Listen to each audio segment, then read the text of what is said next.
Chairman Garcia, I want to talk to you about Erwin Tulfo. Erwin Tulfo acquired U.S. citizenship by assuming a fictitious identity, Erlich Sylvester Tulfo. He served in the U.S. Army.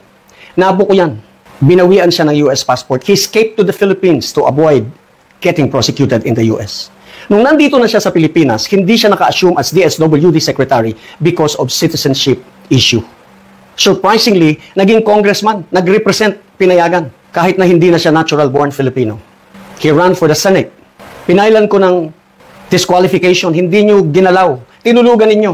I requested you, I moved to prevent his proclamation. You proclaimed him. But that never mind. That proclamation will not work for him because the issue that I raised in my petition is that did he or did they, all the Tulfos, did they qualify as candidates? Now you have to resolve that. Whether or not they qualified as candidates. Kahit na pinroclaim nyo pa, if they did not qualify as candidate, that's null and void. Mr. Garcia, how much do you value the Constitution? Violation po yan. You allow a person, a fugitive in the U.S. to sit in our Senate. Are you proud?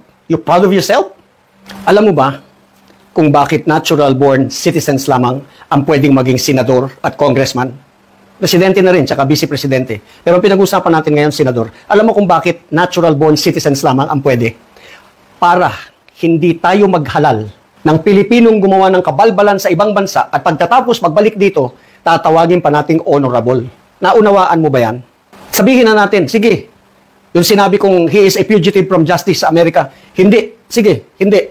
Kahit na nag-submit siya ng falsified documents para makakuha siya ng US citizenship and therefore he violated US penal laws.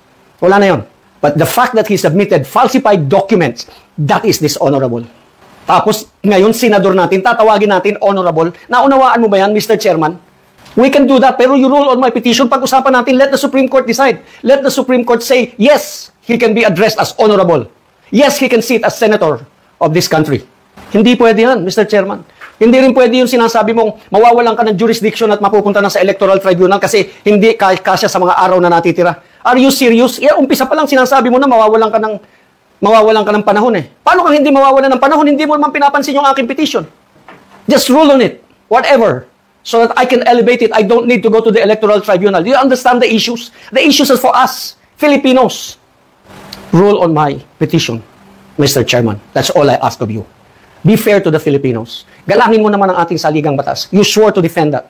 And I'm asking you, please do so.